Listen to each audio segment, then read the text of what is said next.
Everything is fine, clean. Okay. Yes. സ്ഥലം variety അല്ലേ? Variety ആയിട്ടുള്ളൊരു സംഭവം സംസാരിക്കുമ്പോൾ വെറൈറ്റി സ്ഥലത്ത് പോയിരിക്കാമെന്ന് വിചാരിച്ചു. ആക്ച്വലി ഞാൻ ഇവിടെ നിന്ന് ഷൂട്ട് ചെയ്യാനല്ലോ വിചാരിച്ചത്. കുറച്ചുകൂടെ അപ്പുറം ഒരു സ്ഥലമുണ്ട്, അവിടെ പോയിരിക്കാമെന്ന് വിചാരിച്ചത്. പക്ഷേ അതങ്ങോട്ട് പോകുന്ന വഴിയിൽ നല്ലൊരു ഫ്രെയിം കിട്ടി. അത് എൻ്റെ ഔട്ട്കം എങ്ങനെയാണെന്ന് എനിക്കറിയില്ല. എന്തായാലും ഞാൻ ജസ്റ്റ് പറയാം. എന്തായാലും വീഡിയോയുടെ ഭംഗിക്ക് വേണ്ടിയിട്ടല്ലല്ലോ, ഇൻഫോർമേഷൻ വേണ്ടിയിട്ടാണ്. അപ്പം let's jump in to the video. മെയിനായിട്ട് ഞാൻ പറയാൻ ഉദ്ദേശിക്കുന്നത് ട്രേഡിങ്ങിൽ കുറച്ച് മിത്തുകളെ പറ്റിയാണ്. അല്ലെങ്കിൽ ഒരു ബിഗിനർ വരുമ്പോൾ, അല്ലെങ്കിൽ പോട്ടെ ബിഗിനർ തൊട്ട് ഒരു ഇൻ്റർമീഡിയറ്റ് ലെവലിൽ നിൽക്കുന്ന ആൾക്കാർക്കായാലും ഡൗട്ടുള്ള കാര്യങ്ങളും, അല്ലെങ്കിൽ അവരിപ്പോഴും മിസ്കൺസെപ്ഷനായിട്ട് വിശ്വസിച്ച് വെച്ചേക്കുന്ന കുറച്ച് കാര്യങ്ങളുണ്ട്. പിന്നെ മെയിനായിട്ട് ഈ ഒരു വീഡിയോ ഹെൽപ്പാവുന്നത് ബിഗിനേഴ്സിനായിരിക്കും. ഞാനിത് എയിം ചെയ്യുന്നത് ബിഗിനർ ടു ഇൻ്റർമീഡിയറ്റ് ലെവലുള്ള ആൾക്കാരാണ്. എന്താണ് ആക്ച്വലി ട്രേഡിങ്? അല്ലെങ്കിൽ ട്രേഡിംഗ് എന്ന് പറയുന്നൊരു സ്കില്ല് നിങ്ങളിലേക്ക് എത്തിപ്പെടാൻ, അല്ലെങ്കിൽ നിങ്ങളുടെ കയ്യിലാകാൻ, നിങ്ങൾക്കിട്ട് കളിക്കാൻ പറ്റുന്ന ലെവലിലേക്ക് എപ്പാവും, അല്ലെങ്കിൽ അതിനെ വിശ്വസിച്ചിട്ട് നിങ്ങളുടെ ജോലി അല്ലെങ്കിൽ നിങ്ങളുടെ ഒരു ഇൻകം സ്റ്റോപ്പ് ചെയ്ത് അതിലേക്ക് ഫുൾ ടൈമായിട്ട് ഇറങ്ങേണ്ട സമയം എപ്പോഴാണ്? ഈ ഒരു ചോദ്യം നിങ്ങൾക്ക് എപ്പോഴും ഉണ്ടാവുന്നതാണ്. പലർക്കും അതിനുള്ള ആൻസർ, എനിക്കും അതിനുള്ള ആൻസർ ഇല്ലായിരുന്നു എൻ്റെ ഇറങ്ങിയ സമയത്ത്. ബിക്കോസ് അതിനൊരു ക്ലിയർ ആൻസർ ഇല്ല എന്നുള്ളതാണ് ഏറ്റവും ഇമ്പോർട്ടൻ്റ് ആയിട്ടുള്ള കാര്യം. ചിലർ പറയും നിങ്ങളുടെ ഒരു 10 മാസത്തെ സാലറി എങ്കിലും നിങ്ങളുടെ ബാങ്ക് അക്കൗണ്ടിൽ സെക്യൂർ ആക്കിയിട്ട് വേണം ഇറങ്ങാനെന്ന്. അപ്പോൾ 10 മാസം കഴിയുമ്പോൾ എന്ത് ചെയ്യും? നിങ്ങൾ പ്രോഫിറ്റബിൾ ആയില്ലെങ്കിൽ. സോ അങ്ങനെയൊന്നും അല്ല ഇതിൽ. മെയിനായിട്ട് നിങ്ങൾ മനസ്സിലാക്കേണ്ട ഒരു കാര്യം, ഒരു കോൺസ്റ്റൻ്റ് ആയിട്ട് ഒരു കൺസിസ്റ്റൻറ്റ് പ്രോഫിറ്റബിലിറ്റി നിങ്ങൾക്ക് അച്ചീവ് ചെയ്തിട്ടുണ്ടെങ്കിൽ ദർ ഇസ് എ ചാൻസ് നിങ്ങൾക്ക് ഇറങ്ങാനുള്ളൊരു സൈനാണത്. പിന്നെ രണ്ടാമത്തെ കാര്യം എന്ന് വെച്ച് കഴിഞ്ഞാൽ നിങ്ങളുടെ റെസ്പോൺസിബിലിറ്റീസ് നിങ്ങൾക്ക് എത്രത്തോളം ഉണ്ടെന്നുള്ളതാണ്. അതായത് നിങ്ങളൊരു 9 to 5 ജോബ് ചെയ്യുന്നു, you are making decent amount of money out of it, and നിങ്ങൾ പെട്ടെന്ന് ട്രേഡിങ്ങിലേക്ക് വരുന്നു, എന്തൊക്കെയോ കുറേ കാര്യങ്ങൾ കാണുന്നു. നിങ്ങൾക്ക് ആ ഒരു 9 to 5 ജോബ് ഹാർഡാണ്, പക്ഷേ you are getting money out of it. പക്ഷേ നിങ്ങളത് കിട്ടാനായിട്ട് ചിന്തിക്കുകയാണ് എങ്കിൽ നിങ്ങൾ നല്ല രീതിയിൽ ചിന്തിച്ചിട്ട് വേണം ആ തീരുമാനം എടുക്കാൻ. ബിക്കോസ് ട്രേഡിങ്ങിലേക്ക് വരുമ്പോൾ ഒന്നും പ്രോമിസബിൾ അല്ല. ലൈക്ക് ഇപ്പം എൻ്റെ കാര്യം പറയാനാണെങ്കിൽ അടുത്ത മാസം ഞാൻ പൈസ ഉണ്ടാക്കുമല്ലോ എന്നുള്ളത് എനിക്കറിയില്ല. ജനുവരി മന്ത് ഞാൻ ഉണ്ടാക്കുമല്ലോ എനിക്കറിയില്ല. ചിലപ്പോൾ ലോസിലായിരിക്കാം, ചിലപ്പം ബ്രേക്ക് ഈവൻ ആയിരിക്കാം, ചിലപ്പം അക്കൗണ്ട് ബ്ലോപ്പ് ആക്കുമായിരിക്കാം. സോ ഞാൻ ട്രേഡിങ്ങിനെ കാണുന്നത് എൻ്റെ ഒരു മണി മേക്കിംഗ് സ്കിൽ, എൻ്റെ ഒരു മണിയും എനിക്ക് ക്യാഷ് ഉണ്ടാക്കാനായിട്ട് കൊണ്ടുതരുന്ന ഒരു സ്കിൽ ബേസ്ഡ് വർക്ക് മാത്രമായിട്ടാണ്. ഓക്കെ, ഇതിനെ ഫുൾ ടൈമായിട്ട് കാണരുതെന്നോ അല്ലെ ഫുൾ ടൈമായിട്ട് കാണുന്നതിൽ തെറ്റുണ്ടെന്നൊന്നും അല്ല ഞാൻ പറയുന്നത്. ഞാനൊരു ഫുൾ ടൈം ട്രേഡറാണ്. ഞാൻ മെയിനായിട്ട് ഉദ്ദേശിക്കുന്നത് നിങ്ങൾ ആ ഒരു മൈൻഡിൽ ഇത് മുമ്പിൽ കണ്ടിട്ട് വേണം ഇറങ്ങാൻ. അപ്പം ഞാൻ ലാസ്റ്റ് ടൈം ഒരു വീഡിയോ അപ്ലോഡ് ചെയ്തിട്ടുണ്ടായിരുന്നു, reality of full time trader എന്ന് പറഞ്ഞിട്ട്. അതിലെനിക്ക് ഈ കാര്യം ജസ്റ്റ് കോട്ട് ചെയ്തിട്ടുണ്ടായിരുന്നു. നിങ്ങൾ മെയിനായിട്ട് കൺസിഡർ ചെയ്യേണ്ടത് നിങ്ങളുടെ മെൻ്റൽ സ്റ്റെബിലിറ്റിയാണ്. അതായത് നിങ്ങളിപ്പോൾ ചെയ്തുകൊണ്ടിരിക്കുന്ന ജോലി ക്വിറ്റ് ചെയ്തിട്ട് നിങ്ങളിപ്പോൾ ഇറങ്ങുകയാണെങ്കിൽ, ഫോറക്സിലേക്ക് ഇറങ്ങുകയാണെങ്കിൽ, അല്ലെങ്കിൽ ട്രേഡിങ്ങിലേക്ക് ഇറങ്ങുകയാണെങ്കിൽ നിങ്ങൾക്ക് ട്രേഡിങ് ക്ലീനായിട്ട് ചെയ്യാൻ പറ്റുമോ? നിങ്ങൾ എസ്പെഷ്യലി ട്രേഡിങ്ങിൽ നിന്ന് കിട്ടുന്ന ഇൻകം കൺസിഡർ ചെയ്തിട്ടാണോ, അല്ലെങ്കിൽ അതും മുമ്പിൽ കണ്ടിട്ടാണോ നിങ്ങളുടെ ബില്ല് പേ ചെയ്യാനായിട്ട് നിങ്ങൾ നിൽക്കുന്നെങ്കിൽ നിങ്ങൾ ട്രേഡിങ്ങിൽ ഒരു കോൺസ്റ്റൻ്റ് അല്ലെങ്കിൽ കൺസിസ്റ്റൻ്റ് ഇൻകം ജനറേറ്റ് ചെയ്യാനുള്ള ചാൻസസ് ഭയങ്കര കുറവാണ്. കാര്യം നിങ്ങൾക്ക് ഒരു ടൂ മച്ച് പ്രഷർ നിങ്ങളുടെ ട്രേഡിങ്ങിലും നിങ്ങളുടെ ഒരു എടുക്കുന്ന ഓരോ എൻട്രിയിലും എല്ലാം നിങ്ങൾക്കത് റിഫ്ലക്റ്റ് ചെയ്യാൻ പറ്റും. സോ അതുകൊണ്ടാണ് പറയുന്നത് it will vary according to your financial stability, your mentality and the age and എത്ര റെസ്പോൺസിബിലിറ്റി നിങ്ങൾക്കുണ്ടെന്ന്. അതുകൊണ്ട് തന്നെ ട്രേഡിങ്ങിനെ ഒരിക്കലും നിങ്ങൾ ഒരാളെയും വെച്ച് കമ്പയർ ചെയ്യരുത്. അതായത് ഇപ്പം എന്നെ വെച്ചിട്ടോ അല്ലെങ്കിൽ ICTനെ വെച്ചിട്ടോ അല്ലെങ്കിൽ നിങ്ങളുടെ കൂട്ടത്തിലുള്ള ഒരാളെ വെച്ചിട്ട് പോലും നിങ്ങൾ കമ്പയർ ചെയ്യരുത്. Because every one are different. എല്ലാവരും ഫൈനാൻഷ്യൽ ബേർഡൻ ഡിഫറെൻ്റ് ആണ്. എല്ലാവരും ഈവൻ ഒരു 10 പേര് എടുത്താൽ 10 പേരും ഡിഫറെൻ്റ് ആണ്. സിമിലാരിറ്റി ഉണ്ടെന്ന് പറഞ്ഞാൽ പോലും still they are different. So അതുകൊണ്ട് തന്നെ ട്രേഡിങ്ങിനെ കാണുമ്പോൾ മറ്റൊരാൾക്ക് അത് ചെയ്തല്ലോ, അല്ലെങ്കിൽ അതൊക്കെ മോട്ടിവേഷനിൽ പറയാം, അവന് പറ്റുമെങ്കിൽ എനിക്കും പറ്റും. പക്ഷേ റിയാലിറ്റിയിലേക്ക് വരുമ്പോൾ നിങ്ങൾ നിങ്ങളുടെ സൈഡ് ക്ലീൻ ആക്കിയതിന് ശേഷം മാത്രമേ ഇത് ഫുൾ ടൈമായിട്ട് എടുക്കാവൂ. അല്ലെങ്കിൽ നിങ്ങൾ ആ ഒരു ലെവലിലേക്ക് ഫുൾ ഫ്ലെഡ്ജിൽ ഇറങ്ങുന്ന കാര്യത്തിലേക്ക് നോക്കാവൂ. രണ്ടാമത്തെ കാര്യം, ഇതെനിക്ക് മെയിനായിട്ട് പറയേണ്ട കാര്യമാണ്. അതായത് ഇപ്പം നടന്നുകൊണ്ടിരിക്കുന്ന ചില മിത്തുകൾ, മിസ്കൺസെപ്ഷൻസ് ട്രേഡിങ്ങിനെ റിലേറ്റഡ്, എസ്പെഷ്യലി ഫോറക്സ് ട്രേഡിങ്ങിനെ പറ്റിയാണ്. ട്രേഡിംഗ് എന്ന് പറയുന്നത് 24/5 മാർക്കറ്റാണ്. അതിൽ നിങ്ങൾക്ക് ഇന്ത്യൻ മാർക്കറ്റ് ട്രേഡ് ചെയ്യുന്ന പോലെ ക്ലോസിങ് ടൈം ഇല്ല. അതുകൊണ്ട് നിങ്ങൾക്ക് എപ്പോൾ വേണമെങ്കിലും നിങ്ങൾക്ക് ട്രേഡ് ചെയ്യാം, നിങ്ങളുടെ ജോലി കഴിഞ്ഞിട്ട് വന്നിരുന്ന് ട്രേഡ് ചെയ്യാം എന്നുള്ള രീതി വെച്ചിട്ടാണ് ചില ഇൻസ്റ്റിറ്റ്യൂഷന്, ചില കോഴ്സ് സെല്ലേഴ്സ് അതിനെ ഫ്ലെക്സ് ചെയ്യുന്നത്. പക്ഷേ ഞാൻ പറയുന്നു, ടൈം ആൻഡ് പ്രൈസ് അങ്ങനെയല്ല വർക്ക് ചെയ്യുന്നത്. മാർക്കറ്റ് ഈസ് ഓപ്പൺ, കറക്റ്റാണ്. പക്ഷേ ഇതിനെ ഒരു സീരിയസ് ലെവലിലേക്ക് നിങ്ങൾ നോക്കുന്നുണ്ടെങ്കിൽ institution order flow, institution entry drill, ഈ കാര്യങ്ങളൊക്കെ ഭയങ്കര ഇമ്പോർട്ടൻ്റ് ആയിട്ട് നിങ്ങൾക്ക് മനസ്സിലാകണം. ആ ഒരു ലെവലിലേക്ക് നോക്കുമ്പോൾ ഇതിനെല്ലാം പർട്ടിക്കുലർ ടൈമുണ്ട്. നമ്മൾ ട്രേഡ് ചെയ്യേണ്ട ടൈമുണ്ട്, ട്രേഡ് ചെയ്യരുതാത്ത ടൈമുണ്ട്, ട്രേഡ് ചെയ്യരുതാത്ത ദിവസങ്ങളുണ്ട്, ട്രേഡ് ചെയ്യരുതാത്ത മാസങ്ങളുണ്ട്. അപ്പോൾ ഒരു പെട്ടെന്നൊരു എക്സാമ്പിൾ പറയുകയാണെങ്കിൽ, ഈ അടുത്ത വീക്ക് എന്ന് പറയുന്നത് അറിയാവുന്നവർക്കറിയാം, NFP വീക്കാണ്. ഞാനിപ്പോൾ വീഡിയോ റെക്കോർഡ് ചെയ്യുന്നത് ഒക്ടോബർ 27, വിച്ച് മീൻസ് നെക്സ്റ്റ് വീക്കിലായിരിക്കുമല്ലോ first Friday of the month. അങ്ങനെയാണ് NFP വീക്കാണ്. പിന്നെ അതേപോലെ തന്നെ അതിൻ്റെ അടുത്ത വീക്കും ട്രേഡ് കാണാൻ ചാൻസ് കുറവാണ്. അധികം പുഷ് ചെയ്യില്ല. കാര്യം ഇലക്ഷൻ വീക്കാണ്, November 5th. സോ അതുകൊണ്ട് അത് മാത്രമല്ല, അതുപോലെ തന്നെ നമുക്ക് ചില മന്തുകൾ, ചില ഡേയ്സ്, ചില അവേഴ്സ് നമ്മൾ ട്രേഡ് ചെയ്യരുത്. മാർക്കറ്റ് ഓപ്പൺ ആണ് എന്ന് പറഞ്ഞിട്ട് ആ സമയത്ത് നിങ്ങൾക്ക് ട്രേഡ് ചെയ്യാം, നിങ്ങൾക്ക് ബട്ടൺ പുഷ് ചെയ്യാം, എല്ലാം നടക്കാം. പക്ഷേ മാനിപ്പുലേറ്റ് ആവാനുള്ള ചാൻസസ് ആർ ദെയർ ഹൈ. നിങ്ങൾ പലപ്പോഴും തോന്നിയിട്ടുണ്ടാവും, നിങ്ങളെ തന്നെ എക്സ്പെരിമെൻ്റ് ചെയ്ത് നോക്കുക. നിങ്ങൾക്ക് ഞാൻ ജസ്റ്റ് പറയുന്നത് റാൻഡമായിട്ട് തോന്നുന്നുണ്ടെങ്കിൽ just experiment it by yourself, then see the result. പിന്നെ വേറൊരു കാര്യം, ട്രേഡിങ് ഭയങ്കര സിമ്പിളാണ്, എസ്പെഷ്യലി ഫോറക്സ് ട്രേഡിങ്.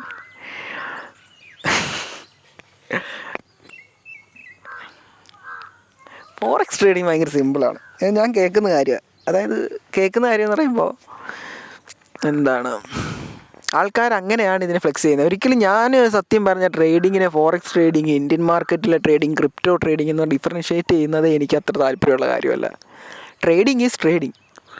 ഇപ്പം ഇന്ത്യൻ മാർക്കറ്റിനെ വെച്ച് ഫോറക്സിനെ നോക്കുമ്പോൾ നമുക്ക് ഒന്നാമത്തെ കാര്യം, വേൾഡ് GDP-യേക്കാളും കൂടുതൽ ട്രേഡ് ചെയ്യുന്നൊരു സ്ഥലമാണ് ഒറ്റ ദിവസം കൊണ്ട്. അത്രത്തോളം വോളിയുള്ളൊരു മാർക്കറ്റാണ്. പിന്നെ നേരത്തെ പറഞ്ഞ പോലെ 24/5. പിന്നെ കുറച്ചുകൂടെ പ്രൈസ് ഡെലിവറി, അല്ലെ പ്രൈസ് ആക്ഷൻ എന്ന് വിളിക്കാം, കുറച്ചുകൂടെ ക്ലീനാണ്. എന്തായാലും you are the one who trading, you are the one who pushing the button എവിടെയാണെങ്കിലും. സോ നിങ്ങളെന്താണോ അതിൻ്റെ ഔട്ട്കമാണ് നിങ്ങളുടെ റിസൾട്ടിൽ, നിങ്ങളുടെ ട്രേഡിങ്ങിൽ കാണുന്നത്. കാര്യം എന്നോട് എനിക്ക് ഇൻസ്റ്റാഗ്രാമിൽ മെസ്സേജ് അയച്ച ഒരാൾ പറയാം, ബ്രോ എന്താ ഇത്രയും നാളായിട്ടും ഇന്ത്യൻ മാർക്കറ്റ് ട്രേഡ് ചെയ്യാത്ത, ഇന്ത്യൻ മാർക്കറ്റ് അത്ര ഹാർഡായിട്ടല്ലയോ, ഫോറക്സ് ഈസി ആണ്ടല്ലയോ. ഫോറക്സ് ഒരിക്കലും ഈസി അല്ല, അല്ലെങ്കിൽ ട്രേഡിംഗ് എന്ന് പറയുന്ന സംഭവം ഒരിക്കലും ഈസി അല്ല. ഈസി ആക്കാം നിങ്ങൾക്ക്. എങ്ങനെ? ഇതിനെപ്പറ്റി നേരെ സംസാരിച്ചിട്ടുണ്ടായിരുന്നു. By building a proper proper mind set as a person, build yourself, disciplined life. ഇങ്ങനെ നിങ്ങൾക്ക് ട്രേഡിങ്ങിനെ സിമ്പിളാക്കി എടുക്കാം. പക്ഷേ in the ready hand it's not a simple job. Trading is not a simple job, it's a job and you need to commit yourself. Yes. ഇനി how long it will take you to be a profitable or you to be a successful, അല്ല you to see the result. കാര്യം sound കേൾക്കാൻ പറ്റുമോ? Okay, എനിക്കൊന്നും ചെയ്യാൻ പറ്റത്തില്ല. Okay, anyway, how long it will take, ഞാൻ ആദ്യം പറഞ്ഞ പോലെ തന്നെ it depends vary upon the person who behind the trading. ഒരിക്കലും നമുക്കൊരു പ്രോമിസബിൾ ഡേയ്സോ കാര്യങ്ങളോ ഒന്നും പറയാൻ പറ്റത്തില്ല. നിങ്ങൾ നോർമലായിട്ടുള്ളൊരു ഇൻസ്റ്റിറ്റ്യൂഷനിൽ പോയി കഴിഞ്ഞ് കഴിഞ്ഞാൽ നിങ്ങൾ കേട്ടിട്ടുണ്ടാവും ട്രേഡിംഗ് കോഴ്സിൻ്റെ time is 3 months or 1 year or I don't know, vary ചെയ്യും. മാക്സിമം 1 year ഒക്കെ ഞാൻ കണ്ടിട്ടുള്ളൂ. 1 year ഞാൻ കണ്ടിട്ടില്ല, ഭയങ്കര റെയർലിയാണ്. ദുബായിലുള്ള ഏതോ ഒരു കോച്ചിങ് സെൻറ്റർ എന്നൊക്കെ വിളിക്കാം, അവിടെ 1 year ഒക്കെ ഞാൻ കണ്ടിട്ടുണ്ട്. എനിക്കതിനെപ്പറ്റി അറിയില്ല. 3 months 6 months ഒക്കെയാണ് റെയർലി അവർ പറയുന്നത്. അതിനുള്ളിൽ നിങ്ങൾ പ്രോഫിറ്റബിൾ ആകുമോ? ആവാം. ആവത്തില്ലേ? ആകാതിരിക്കുക.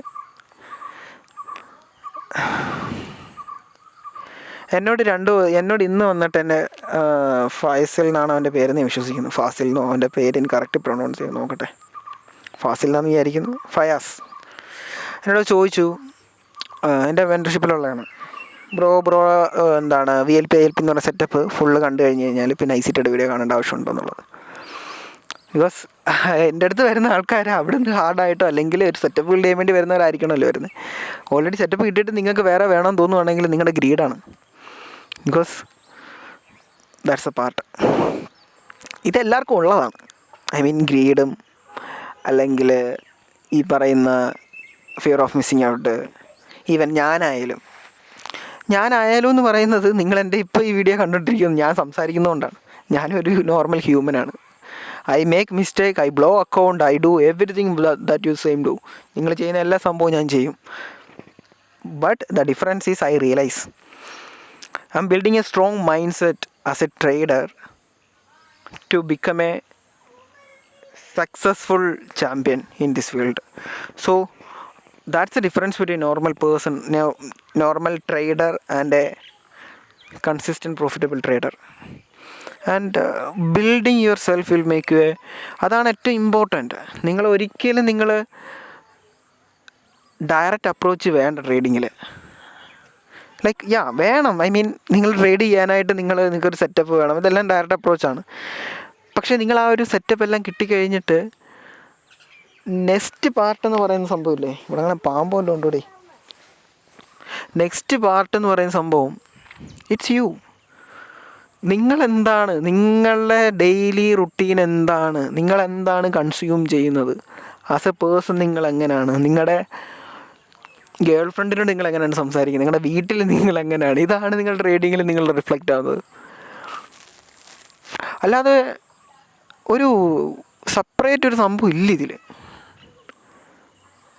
ഉറപ്പായിട്ടും. ഞാനെങ്കിലും ഒരാളുടെ എക്സാമ്പിൾ എടുക്കാം. ഞാൻ പേരെടുത്ത് പറയുന്നതിന് അവർക്ക് കുഴപ്പമുണ്ടാവില്ല, അതുകൊണ്ട് ഞാൻ പറയുന്നതാണ്. അമ്മ എന്ന് പറയുന്നത്, ഓക്കെ, അവൻ എൻ്റെ അടുത്ത് വന്നിട്ട് ഇപ്പോൾ ഒരു 3 മാസത്തോളം ആവുന്നു. ഇഫ് ഐ ബിലീവ് 3 മാസത്തോളം ആവുന്നു. അതിൻ്റെ ഫസ്റ്റ് വീക്ക് തന്നെ അവൻ എൻ്റെ കൂടെ നിന്നിട്ട് ഞാൻ ട്രേഡ് ചെയ്യുന്ന കറക്റ്റ് സെറ്റപ്പും പഠിച്ചെടുത്തു. വെറും 1 വീക്ക് കൊണ്ട്. അത്രത്തോളം സിമ്പിളാണ് എൻ്റെ സെറ്റപ്പ്. ഇത് കഴിഞ്ഞിട്ട് ഞാൻ അവനോട് പറഞ്ഞു, ഒരു വർക്ക് കൊടുത്തു. അവൻ കുറച്ച് നാളത് ചെയ്തു. വലിയ കുഴപ്പമില്ലാതെ അവൻ ഓഷനെല്ലാം ബിൽഡ് ചെയ്തു, പക്കയായിട്ടെല്ലാം മുമ്പോട്ട് പോയി. അവൻ ആദ്യമേ ഒരു അക്കൗണ്ട് എടുത്തു. കുഴപ്പമില്ലാത്ത രീതിയിൽ ചെയ്തു. അക്കൗണ്ട് അവൻ ബ്ലോക്ക് ആക്കി. ഞാൻ അവന് സംസാരിച്ചപ്പോൾ അവൻ പറഞ്ഞത്, ചേട്ടാ എനിക്കെല്ലാം ചെയ്യാൻ പറ്റുന്നുണ്ട്, പക്ഷേ എൻ്റെ സൈക്കോളജി എനിക്ക് കൺട്രോൾ ചെയ്യാൻ പറ്റുന്നില്ല. ഞാൻ പറഞ്ഞു, നീ വെയിറ്റ് ചെയ്യ്. അവൻ എന്നോട് പറഞ്ഞു അടുത്ത അക്കൗണ്ട് എടുക്കാൻ പോകും. ഞാൻ പറഞ്ഞു, വേണ്ട, നീ ഒരിക്കലും അക്കൗണ്ട് എടുക്കണം. അറ്റ്ലീസ്റ്റ് ഒരു മാസമെങ്കിലും നീ വെയിറ്റ് ചെയ്യണം. അങ്ങനെ ഒരു മാസം ആയില്ല കേട്ടോ. അവൻ 1 മാസം വെയിറ്റ് ചെയ്തില്ല. ഞാൻ പിന്നെ അവന് കൂടെ എടുത്തോളാൻ പറയുകയും ചെയ്തു. ഒരു വണ്ടി വരുന്നുണ്ട്. ഓ മൈ ഗോഡ്, വേറൊരു വണ്ടി അവിടെ നിന്ന് വരുന്നുണ്ട്. ഓക്കെ, അങ്ങനെ അവനെ എനിക്ക് തോന്നുന്നു അവന് 3 വീക്കോളം അവന് അത്യാവശ്യം നല്ല രീതിയിൽ ബാക്ക് ടെസ്റ്റ് ചെയ്തു. എൻ്റെ ട്രേഡിങ് ലൈവിലെല്ലാം ഇരുന്നു. പിന്നെ ഒരു അക്കൗണ്ട് എടുത്തു. അവൻ നേരത്തെ 1 വീക്കെങ്കിലും പഴയ അക്കൗണ്ട് കൊണ്ടുപോയെങ്കിൽ അവൻ ഈ രണ്ടാമെടുത്ത അക്കൗണ്ട് 2 ദിവസത്തിനുള്ളിൽ ബ്ലോക്ക് ചെയ്ത് കളഞ്ഞു. കഴിഞ്ഞ വെള്ളിയാഴ്ചയാണ് അവൻ എനിക്ക് മെസ്സേജ് അയക്കുന്ന അക്കൗണ്ട് ബ്ലോ എന്ന് പറഞ്ഞിട്ട്. ഈ കഴിഞ്ഞ വെള്ളിയാഴ്ച, ഞാൻ ഇന്ന് വീട്ടിൽ നിൽക്കുന്ന ഞായറാഴ്ച, അടുത്ത വണ്ടി വരുന്നു. എനിക്ക് പണ്ടിങ്ങനെ ഒന്ന് വീഡിയോ എടുക്കുന്ന നാണക്കേടായിരുന്നു. ഇപ്പം എനിക്ക് അങ്ങനെയൊന്നും ഇല്ല. ആൾക്കാർ കാണുന്നതും ഇത് റോഡാണ്, നിങ്ങളെ അവസാനം കാണിച്ചു തരാം. ഓക്കെ, അപ്പം ഞാൻ പറഞ്ഞു എന്താണെന്ന് വെച്ച് കഴിഞ്ഞാൽ, അവൻ 2 വീക്സിനുള്ളിൽ അക്കൗണ്ട് ബ്ലോക്ക് ആക്കി കളഞ്ഞു. 2 വീക്സ് അല്ല, 2 ഡേയ്സിൻ്റെ ഉള്ളിൽ. ഫസ്റ്റ് ടൈം എനിക്ക് കേട്ടപ്പോൾ നല്ല ദേഷ്യം വന്നു അവൻ്റെ അടുത്ത്. ബിക്കോസ് ഞാൻ അവൻ്റെ അടുത്ത് പിന്നെ ഞാൻ ചിന്തിച്ച്, ഞാൻ ചെയ്ത കാര്യം തന്നെയല്ലേ അവൻ ചെയ്തത്. അവനെ ബ്ലെയിം ചെയ്തിട്ട് എന്താണ് കാര്യം? എൻ്റെ തുടക്കത്തിൽ ഞാൻ ചെയ്ത കാര്യം തന്നെയാണ് അവൻ ചെയ്തത്. ഞാൻ അവനോട് കുറേ കാര്യങ്ങൾ പറഞ്ഞു കൊടുത്തു, എടാ ഇതിങ്ങനെയാണ്. പക്ഷേ ഞാൻ പറഞ്ഞു don't be in your comfort zone. ഇതിങ്ങനെയാണ് എന്ന് പറഞ്ഞിട്ട് ഓക്കെ കുഴപ്പമില്ല, നിനക്കൊരു റിഗ്രറ്റ് ഉണ്ടാവണം. നീ ചെയ്ത മിസ്റ്റേക്ക് നിന്നെ അലട്ടിക്കൊണ്ടിരിക്കണം. അതായത് ഞാൻ ചെയ്തത് വെറും മണ്ടത്തരമാണ്, പൊട്ടത്തരമാണ്, നിൻ്റെ ഉറക്കം കെടണം എന്നുള്ള രീതിയിൽ ഞാനോട് സംസാരിച്ചു. Then he was okay. And അവൻ എൻ്റെ അടുത്ത് പറയുന്നതിൻ്റെ ബുദ്ധിമുട്ടേ ഉണ്ടായിരുന്നുള്ളൂ എന്ന് പറഞ്ഞു. പിന്നെ ഞാൻ അവനോട് പറഞ്ഞു, നീ ഇപ്പോൾ ചെയ്യുന്ന കാര്യം കണ്ടിന്യൂ ചെയ്യാം, എനിക്കിപ്പോൾ കയ്യിലുള്ള setup is one of the best. And അവൻ കാണുന്നതാണ്, എൻ്റെ വിൻ റേറ്റും കാര്യങ്ങളെല്ലാം അവൻ ചെയ്യുന്നതാണ്, കാണുന്നതാണ്. ഇതൊന്നുമല്ല അവൻ്റെ കുഴപ്പം, അവൻ്റെ മൈൻഡ് കൺട്രോൾ ചെയ്യാൻ പറ്റുന്നില്ല. ഏജിൻ്റെ കുഴപ്പമാണ് അതിൻ്റെ ഇരിക്കുന്നത്. അവന് എനിക്ക് തോന്നുന്നു ഒരു 18-19 വയസ്സ്, കൂടിപ്പോയ 20 വയസ്സ് അതിൻ്റെ ആണെന്നാണ്. പിന്നെ വേറെ ഒരാളോട് ചോദിക്കാറുണ്ട് ഏജിൻ്റെ ആണ്. അപ്പോൾ ഏജ് ഞാനൊരു 20 വയസ്സൊക്കെ ആകുമ്പോഴത്തേന് ഞാൻ സെറ്റ് ആകുമോ? 18 വയസ്സുള്ള ആൾ മെസ്സേജ് അയക്കുന്നതാണ്. നിങ്ങൾ റിയലൈസ് ചെയ്യാം കുറേ കാര്യങ്ങൾ, നിങ്ങൾ വർഷങ്ങളെടുക്കും തോറും കുറേ കാര്യങ്ങൾ റിയലൈസ് ചെയ്യും, അതൊരു ഫാക്റ്റാണ്. പക്ഷേ ഇന്ന ഏജിൽ നിങ്ങളൊരു പ്രോഫിറ്റബിൾ ട്രേഡർ ആകും, അല്ലെങ്കിൽ നിങ്ങളുടെ സക്സസ് കരിയറിലേക്ക് നിങ്ങൾ എത്തിപ്പെടുമെന്നൊന്നും ചിന്തിക്കേണ്ട. അങ്ങനെയല്ല ഇത്. ഞാൻ എന്തുകൊണ്ട് ഈ റിയൽ ലൈഫ് എക്സാമ്പിൾസ് എടുത്തു വെച്ച് കഴിഞ്ഞാൽ, ബിക്കോസ് നിങ്ങൾ ഒറ്റയ്ക്കല്ല ഈ ഫീൽഡിൽ. If you are in A losing streak, നിങ്ങൾ ഒറ്റയ്ക്കല്ല, കുറേ ആൾക്കാരുണ്ട് എന്നെപ്പോലെ, പലരെ പോലെ, എൻ്റെ ഓൾഡ് എന്നെ പോലെ. അല്ലെങ്കിൽ ഞാനും കുറേ മിസ്റ്റേക്കുകൾ വരുത്തിയിട്ടുണ്ട്, ഇപ്പോഴും മിസ്റ്റേക്കുകൾ വരുത്താറുണ്ട്. എന്തുകൊണ്ട് ഇപ്പോൾ എനിക്ക് പ്രോഫിറ്റിൽ നിൽക്കാൻ പറ്റുന്നു? Still I am making mistake. കാര്യം എനിക്ക് ആ റിഗ്രറ്റ് അല്ലെങ്കിൽ എൻ്റെ റിയലൈസേഷൻ കൂടിയതാണ്. ആസ് എ പേഴ്സൺ ഞാൻ ഇമ്പ്രൂവ് ചെയ്ത് മാത്രമാണ് ഞാൻ കൊടുത്തത്. പിന്നെ എനിക്കൊരു പ്രോപ്പർ സെറ്റപ്പ് ഉണ്ട്. അത് ഞാൻ ഈ പറയുന്ന സംഭവങ്ങളെല്ലാം വെറുതെയാണ് if you don't have A setup. നിങ്ങൾ കേൾക്കുന്ന എല്ലാം വെറുതെയാണ് if you don't have A setup. So first thing, the basic thing is you need A setup.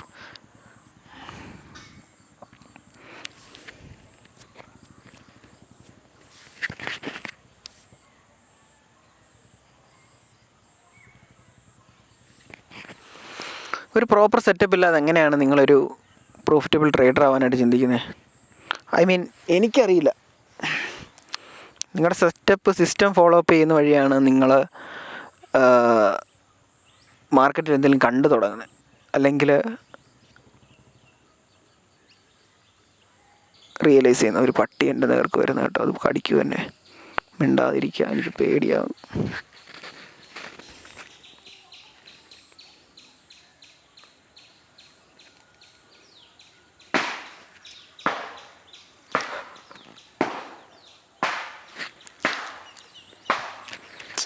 Okay, പട്ടി പോയി. താരാണ്ട് തുണി അടിക്കുന്ന സൗണ്ട് അങ്ങണ്ട്. സോ എനിക്ക് അതൊക്കെയാണ് പറയാനുള്ളത്. Don't fall in any trap. That's it.